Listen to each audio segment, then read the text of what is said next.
So I'm going to introduce the ladies who will be sitting on our couch here. Coming to the stage first, I have Becky Blaylock.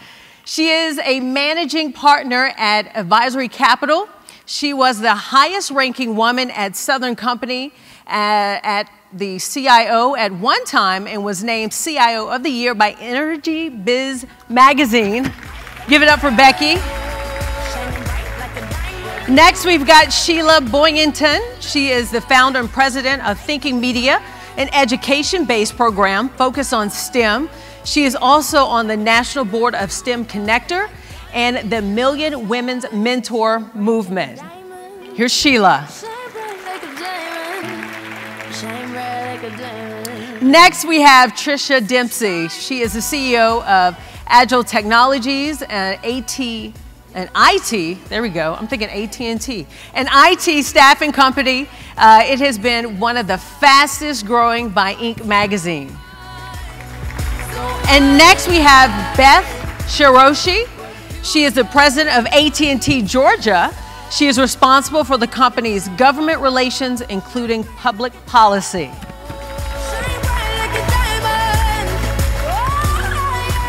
And just like magic, she's going to reappear again. She is the moderator for this segment, Rise to the Top. Welcome back to the stage, Molly Fletcher. Thank you so much. I tell you what, now this thing can start, right? Now we've got some superstars out here on the stage. Thank you so much for taking a minute. Thank you for taking time out of your busy lives, out of your busy days to come and share. So what I'm going to do is ask some questions, right? And then we'll also have an opportunity for you guys to ask some questions, which is fantastic. You know, one of the things that I believe inside of these kind of formats is that absolutely nothing's off limits, okay? So we're going to give them some tough ones. You all have their bios, so we're going to sort of skip that so we can fast forward into some meaty stuff. So let me just sort of start. Becky, why don't I start with you? Tell me a story about a moment in your life, maybe when you failed, and how you dealt with that and how it taught you and made you who you are today. It's hard to choose just one of those, Molly, actually. But one of the biggest failures I had is at one point in time in my career, I had been chosen to lead pulling together the rating agency presentations for our company, for the CFO and the CEO. They were going to New York to raise money. And I had always been the grunt person on the team, responsible for pulling all the numbers together, and I was in charge. We'd had several people who got promoted, and we had new people on the team, and I was very excited about being in charge. And I decided these were going to be the best financial reports we had ever pulled together in the history of the company. And you have to understand that this was the days before you had PowerPoint and you had nice color printers. We had to go outside to get color printed graphs. I wanted everything color printed and typeset. And doing that put an additional stress on the team, but I thought, oh, it's going to look so good. And we worked around the clock. I don't think I went home more than about 5 hours a night for 3 days pulling this stuff together. And I had always, you know, checked and rechecked my work, and I just assumed that the other people working on the team with me were checking their work. And we put these books together, and they were beautiful, and gave them to the CEO and the CFO, and they're on the plane, and they're looking through the books before they get to New York to present to the financial analyst, and they start noticing that some of the things we say in the report and some of the numbers in the graph did not match. And I had worked so hard that I left to go on vacation after, you know, these books were finally off the press, and I was gone for about 5 days, and when I got back, my boss told me, he said, they didn't pass those reports out. He said there were several errors in them that were very significant. And I was totally devastated. I thought, oh my gosh, my career is going to be over. And I was in charge of this. And then the nice thing about it was they allowed me to fail. After that happened to me, I became a fanatic about fact-checking everything. In fact, people on my team would say, don't take something in there if you haven't checked it and rechecked it, because she is going to find anything that's wrong. And And so there were two things that I learned from that. Number one is that people do fail. People do make mistakes, and you've got to allow them to do that. And the other thing was just that if you have new people on your team, you can't assume that they know everything you know. You've got to spend some time looking back over what they do, particularly if you're the person who is in charge for it. And if it's a screw up, regardless of who made it, if you're in charge of it, you're responsible. So if you are responsible, you've got to take ownership of it. And that people will be very forgiving if you accept responsibility. Mm-hmm.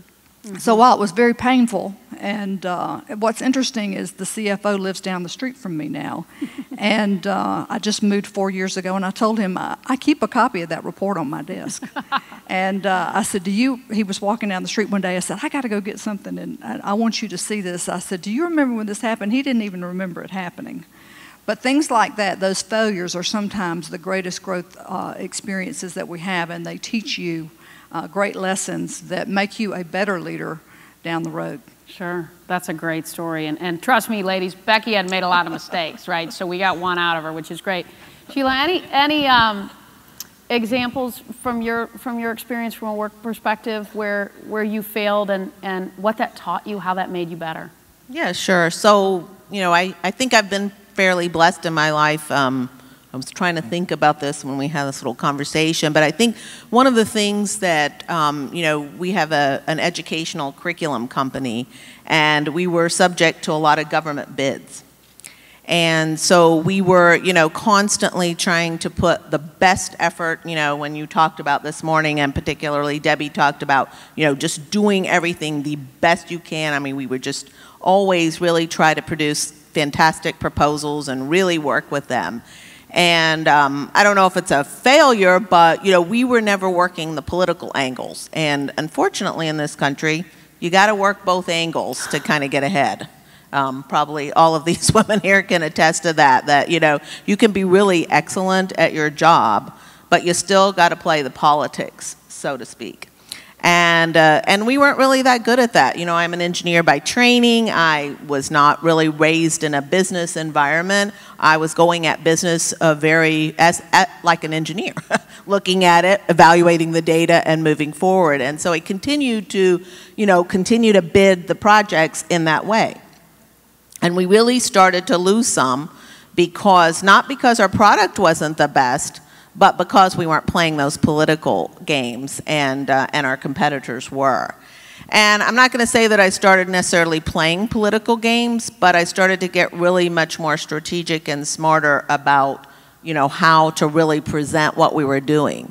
And I will be honest, we stayed the course because we thought it was better to be the best in the field, to provide the best customer service. I think that's one thing that I think is the most important thing you can do for your customers, and everybody has customers or people they're trying to please. So, giving great customer service was something we were known for, and really by the time that it was time for the larger company, this is ACT, the college testing company, to acquire what they thought was the best curriculum out in the country for one of their assessments, they didn't go to any of our competitors. They came to us, because they knew. And so we had worked that groundswell, giving customer service, giving a great product. And so while, it was failure on one end because sometimes we didn't have as much financial success earlier on, those tables quickly turned because we stayed the course and not because we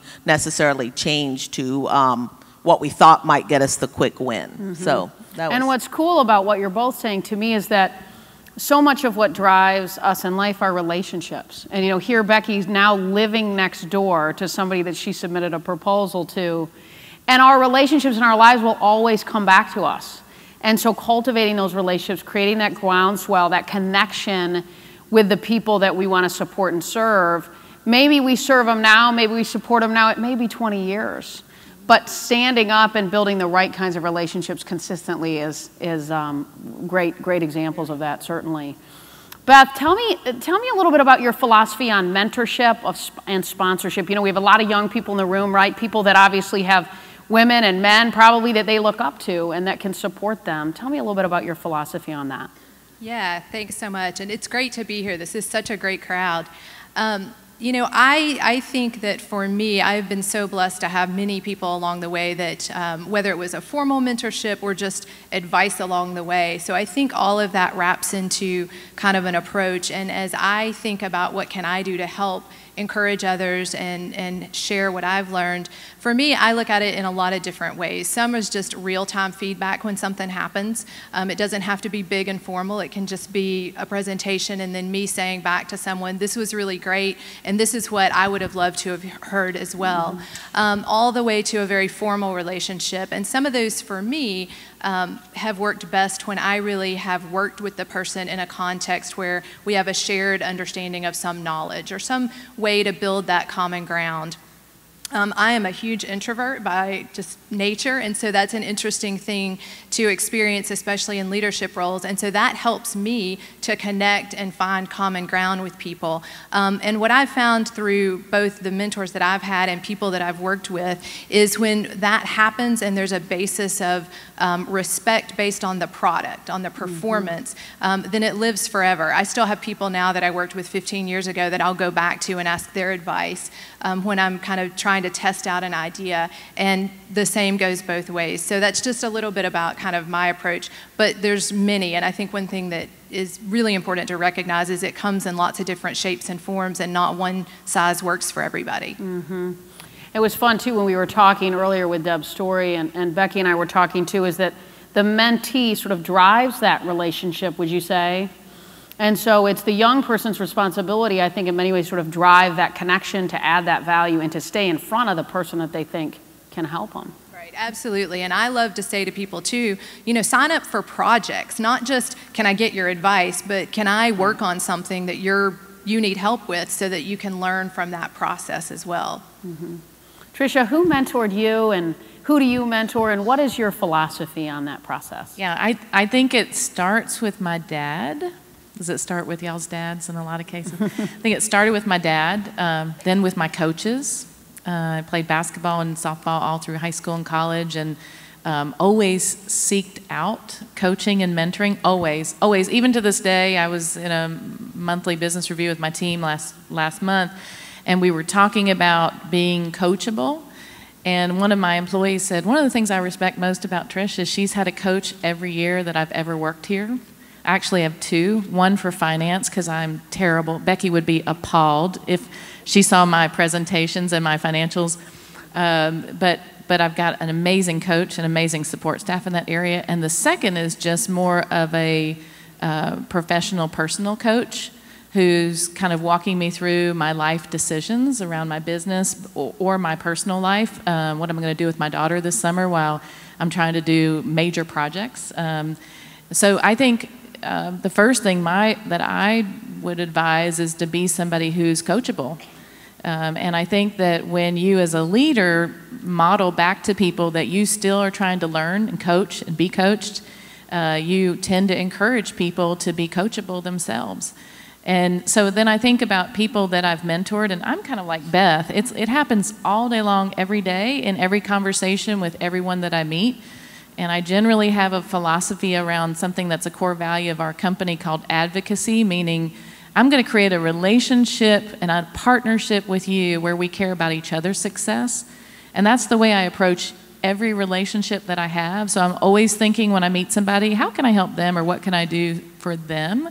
So that somewhere down the road, 5 years, 10 years, 12 years, whatever down the road, I can always call that person and say, hey, can you help me? And I almost never get a no. I think everybody would probably say that.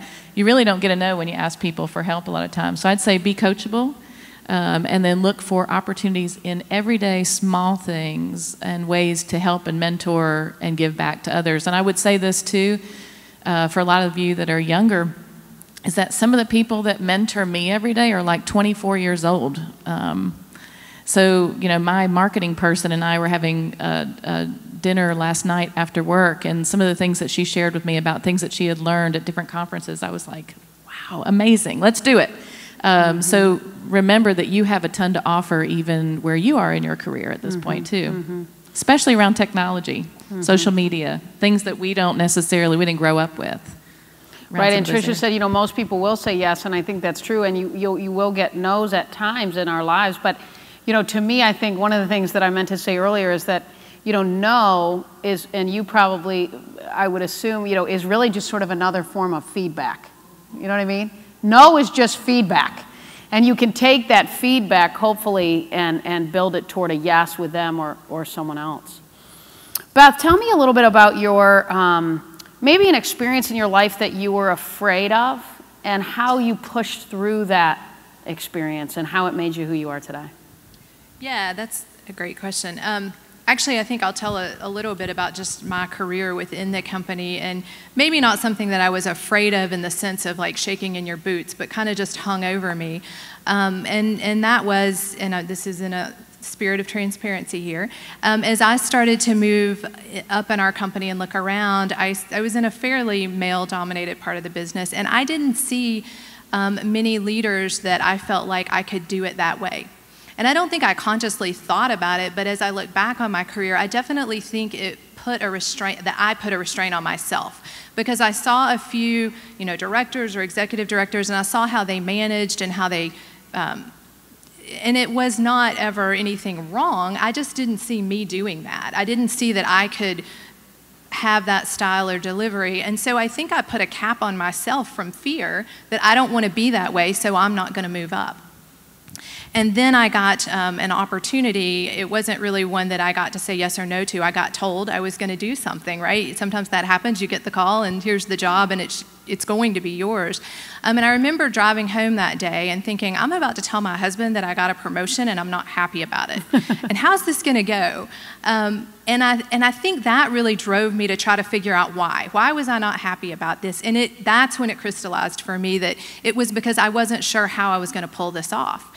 And that was also a moment that I kind of said, okay, what is your core value? And my core value is to be who I am.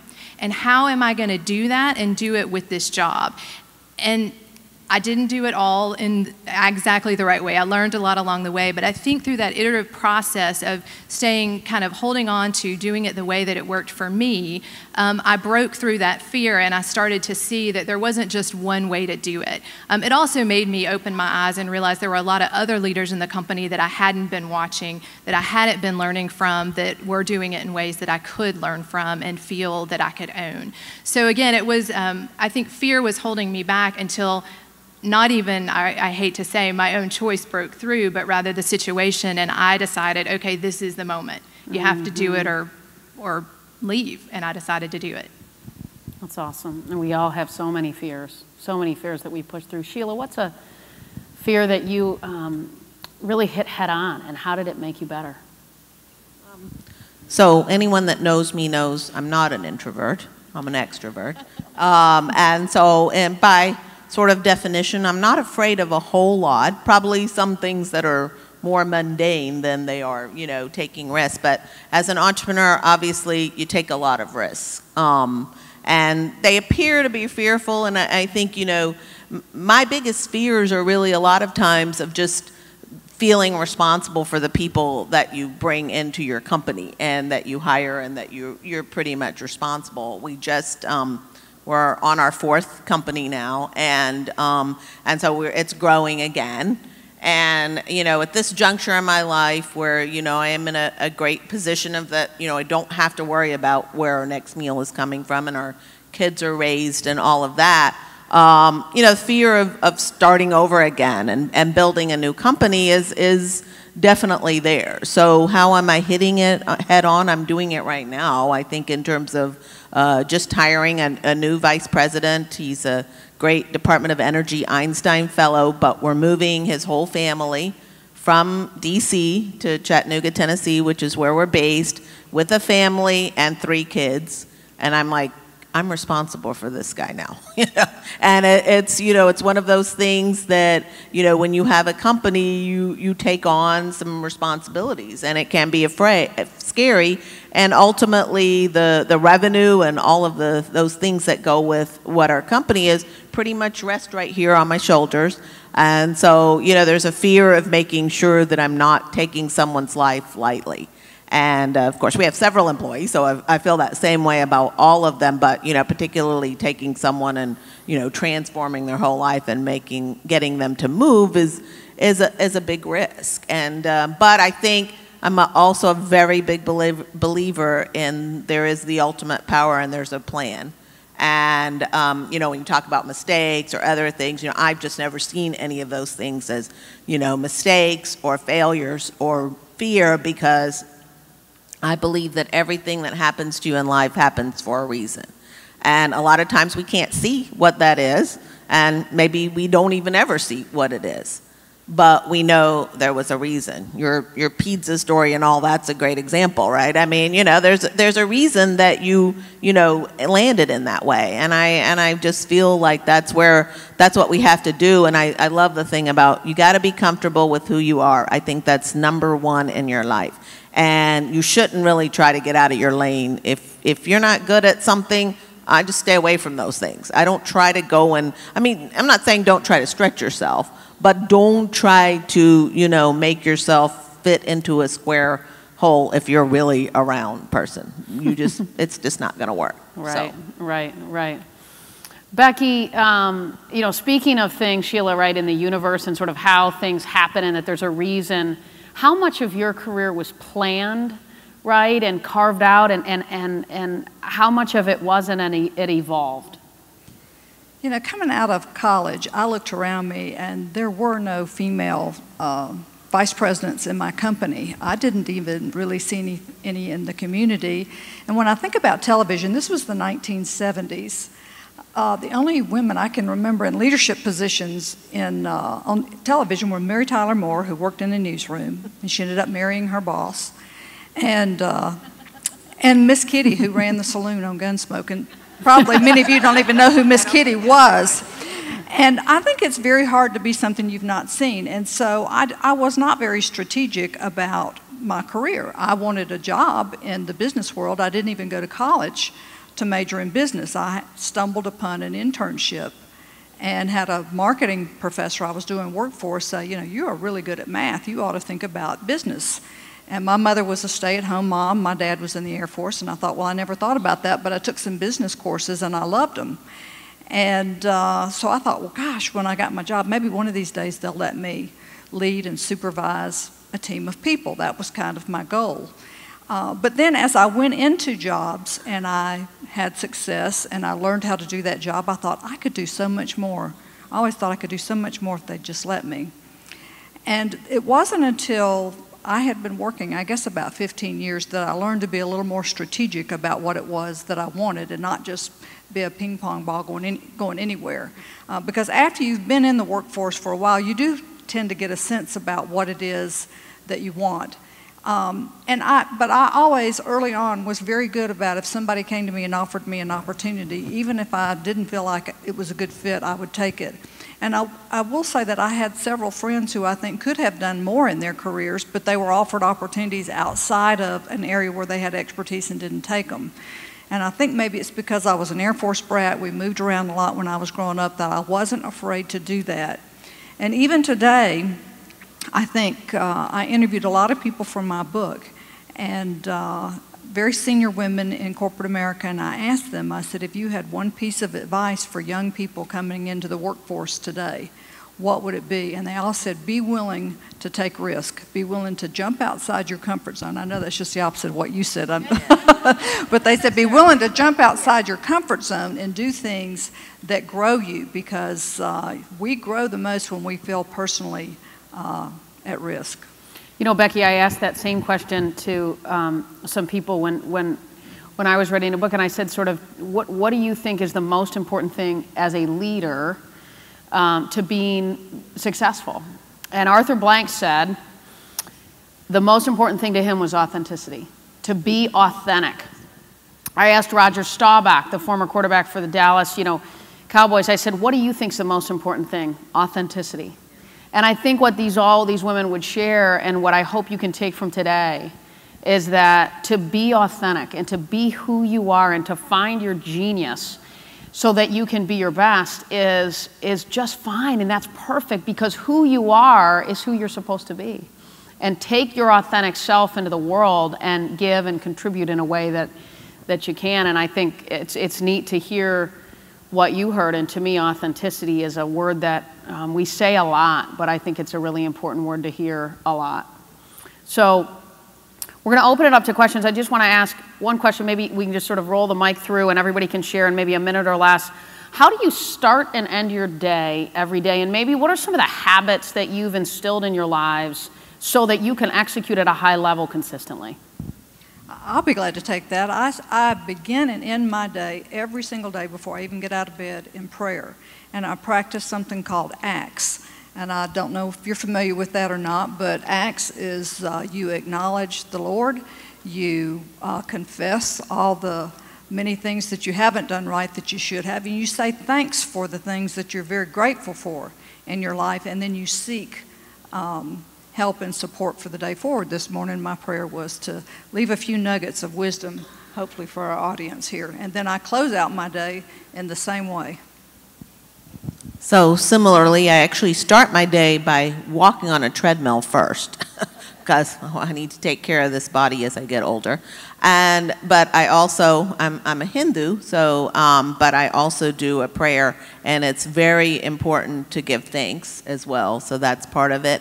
And I actually end my day by planning what I'm going to do the next day. So anybody that knows me, I'm a list person. And actually, our daughter, who went to Georgia Tech, was a President's Scholar here a few years ago, was known for her planner. She had a planner that she wrote in excruciating detail every single thing she had to do the next day.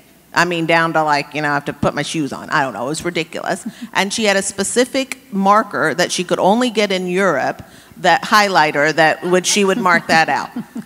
So apparently she got this from me, because I don't do it quite to that neurotic sense, but pretty close. Did she go to Europe to pick up highlighters? No, we had to order them. She found them once there, and then after that we had to order them. But regardless, it was that deliberate, planning out exactly every day. And I still do that really every day. I sit down, my notebooks are a little messier now as I get older. My mind moves faster than my hand does. But I think it's really important so that when you get up in the morning, you're not trying to think of what do you need to do today. It's kind of laid out for you. So that's my... So I think this is a psychology experiment, right? We're getting all kinds of personality insights here. I'm not quite as regimented as these ladies. I usually start my day by stumbling out of bed, admittedly. But, one thing I have found over time is that actually in the morning when I'm getting ready, things pop into my head even when I'm not thinking about them. And that has become a really huge tool for me of, not consciously thinking about it, but what surfaces to the top. And so that is just kind of a non-planned, organic process. My probably more formal structure is on my commute to and from work. Those are the times that I take to really think. And what I try to do every day at one of those times is think about, what is something that if I could do it over again from today, I would do? What's something that I liked the way it went? And then what's something I'm going to do today, or if I'm driving home tomorrow, that I'm going to do based on what I just thought about? And it might be as simple as going by somebody's office and saying hi, or it might be going to somebody's office and saying, I'm really sorry about how this went yesterday. I should have handled that better. So it can be good or bad, but that just kind of helps me self-aware, think about my performance and how I can better interact with the team. Mine's a little bit of all of this, I think. My favorite book of 2014, I think I gave like 2 cases away of it, is a book called Thrive by Arianna Huffington. Great book. I've always been a prayer person, always. That's the way I start my day every day, but now I make 15 minutes of time for meditation, which is different than prayer. And I have an app that I downloaded on my iPhone called Calm, C-A-L-M, calm.com. It's got a 21-day meditation. I'm in like day 15 right now. But basically, it just makes space in my mind. And it also makes me realize that all the things that pops up all during the day kind of quiets that voice for me in the morning time. So I start my day in meditation every single morning. I end my day in guilty pleasure, which let me just clarify that. My head is rolling right now. You know what I'm saying? Last night it was watching 2 hours of The Bachelorette. On Sundays, it's Game of Thrones.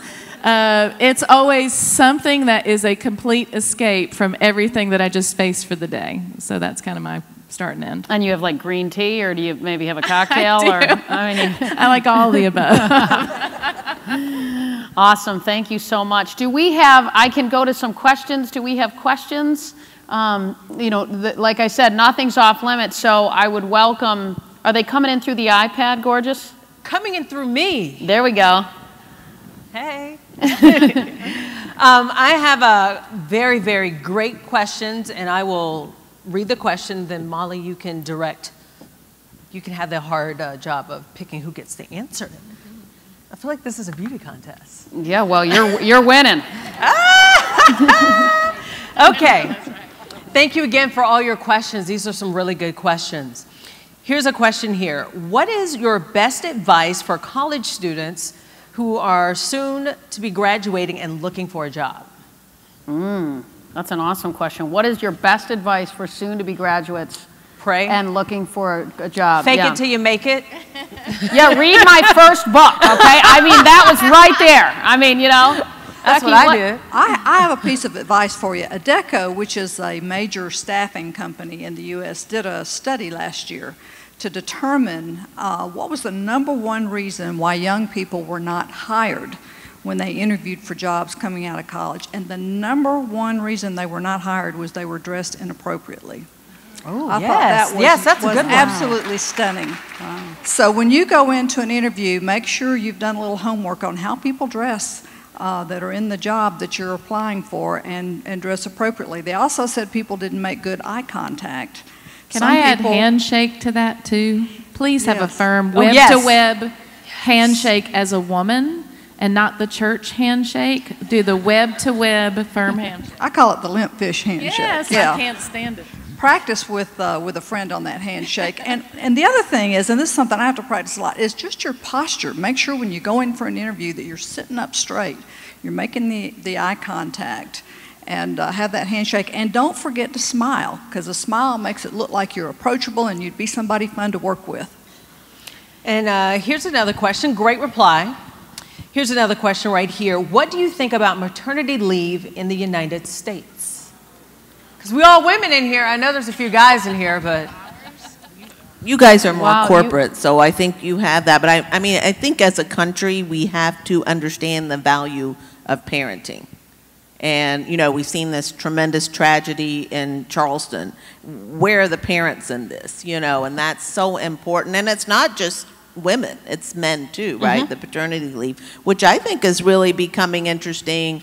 Our daughter right now, quite frankly, is in a relationship where she's like, I think Ben, who's her boyfriend, I think he should stay home with the kids and I should work. I mean, there are just those changing kind of thinking of what parenting is. So we've got to have corporate America, and really all. I mean, an entrepreneur like me, I could not take off and quit for 9 months and our company, what would happen to it? So we really need to be thinking more strategically as a country, and I think a lot of your companies are doing some great things to support that.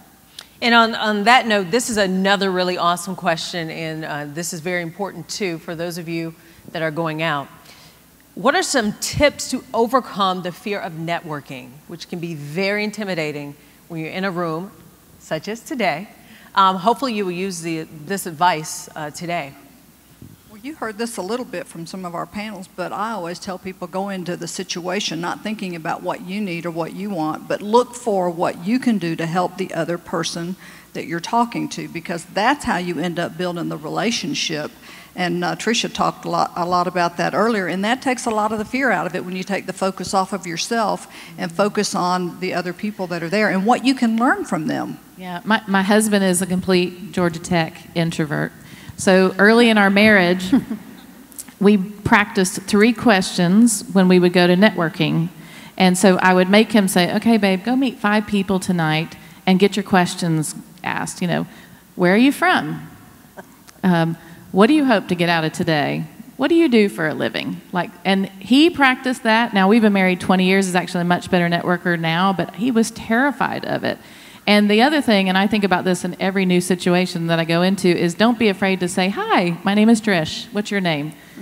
Ask my 3 questions. What are you doing here today? You know, what do you hope to get out of today? Where are you from? You know, what do you do for a living? So practice your questions. And I would just add too, stay curious inside of those conversations, right? Stay curious and explore and ask questions and learn. And secondly, don't ever ask a question that you could have figured out before the meeting, before the interaction, right? So the more prepared you are, the more you can send a message to them that that relationship matters to you. Yeah, I'll just throw on there, somebody told me this once, so I didn't come up with it, but anytime it's appropriate and you can say, wow, that's really hard. That must be a hard job, or that must be the, people love that. They love to think that what they do in life is the hardest. Yeah, and he told me this, and he's like, and then you just watch them go. 20 minutes later, they're still talking about how hard it is. But it does get to that curious kind of, tell me about you.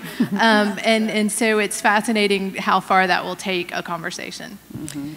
And here's a really great question. As we try to have more diversity in the workplace and being a woman of color, how important is it to have more women of color represented in some of these high-ranking executive positions?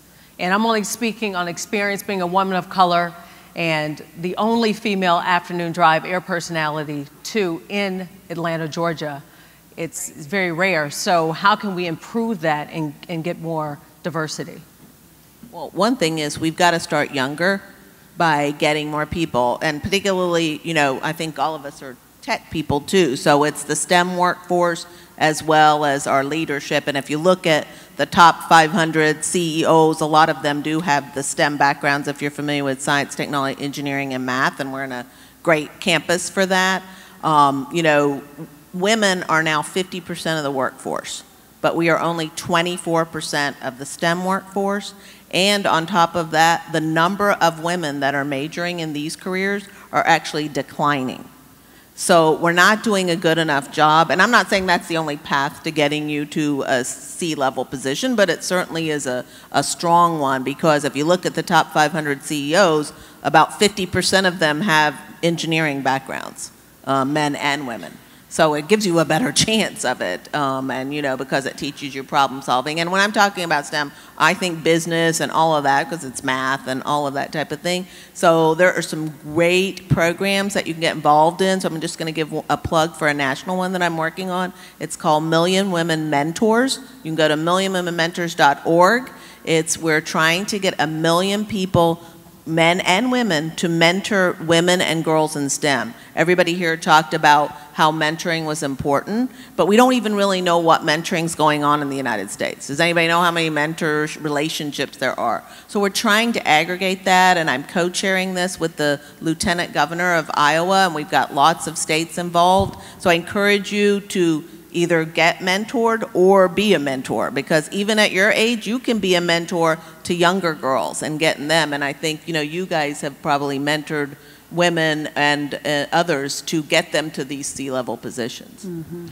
And this is a very, I think, a very cool question, being that we're all women, and sometimes people want to give us this, I guess, label as a feminist because we're in very powerful positions. What are your view on feminism, and how do you feel about that? And if you are feminist, how do you handle that in the workplace?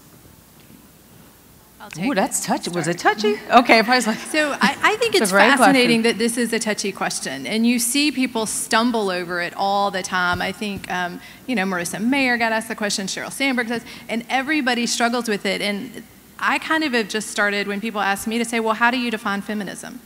You know, if it's about believing that everyone ought to have equal opportunity, yep, I'm a feminist. I'm also a, you know, whateverist, right? Because to me, it's like we've gotten hung up, and maybe a little bit more here in the South than in some other places, about these labels of politeness and nod and all of that. And, you know, I think really we have to break through to the heart of, like, what are we really afraid of here? And for me, I'm not afraid to say that I think equal opportunity applies across the board. It doesn't matter race, gender, you know, let's list everything, sexual orientation, gender identity, we could go on for a long time.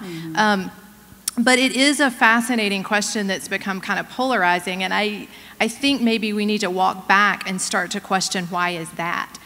So that's kind of my new way to answer it is, well, you define what you think is feminist, and then I'll tell you if I am or not. But I'm not afraid to say that I think that equal opportunity should exist in this country, and I think we also need to ask, you know, we talk a lot to your earlier question about women of color in positions of power.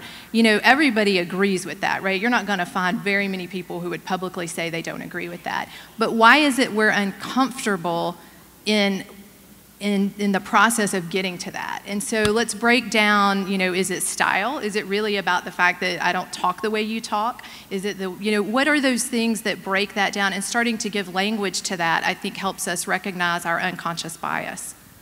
Thank you, ladies, for being here on the panel with Rise to the Top. Thank you for your questions. Keep them coming, because we're going to be doing this again. So if you can, just give a round of applause to Molly and all the ladies here on our panel.